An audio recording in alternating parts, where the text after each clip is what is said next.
Uhe Treasury Jukri US Scott Bessent Loong bagi United States kan penengan deki kenduan ki pejuat adu kata-kata yakri Iran. Hakani ka sin ke pemerintah. Ha ka balanget bakani ka jingle Jukri US kan pensuk yakri US bakan kuslaitan ya ka jing paspai syapo kri Iran. Ka jingkran jung Bessent aka singi pale kala long hadin ka jumperngam jung Presiden Jukri US Donald Trump aka singi ke beladap syapang ketama aka liang ke yokakon baka jima ham ya ka jingkata aka liang ke yokakon persya ya ka nukuri ka ba ajeng krisyan ya kri Iran. Henry Bessent lakular ban ajeng pesyai alokani aka tayo ke banwan kador joka bayong penyang kala kiu dor ba aka singi thodiang tangapo jki laiteyo hadien juki teki jimperngam jukri US ban penshitom ya ka yokakon jukri Iran. Da ka patmu ban kut juborno ya ka tama ka plane hadon rupanai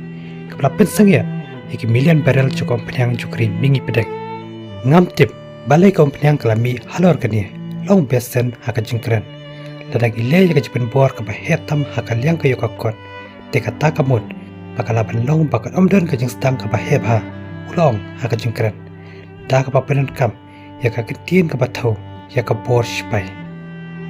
da ke hajar gut kilayap haka teka jingkana kabla kringi kiri jokakov bat kabla penkendit yaki yogi hat kat bakari Iran pat la penki ka jingla ka jongka ban khanglat ya ka jingkit ling ba ka wa Hormuz kalenti ka bakit ko mashimenta na ka sabanta jok ompanyang paro blakai shwa jok panai rempang ka US bakari Iran kila pernah arsiet ya ka jingete kular pasange ka thama hau panai risau panai rempang da ka patmu pan phai piang ya ka jingyat ka balaldu juki ling bagi charge ling ba ka wa ba Hormuz Henry ka jingyalenti juki niki ardli kiri banyakran ban penkunno ya ka nika jingkenan kamshimla poi shei ruyam haka pakini ki ardli kiri kila kantat ya kata pakani ka jingakran kamshimla poi shei ruyam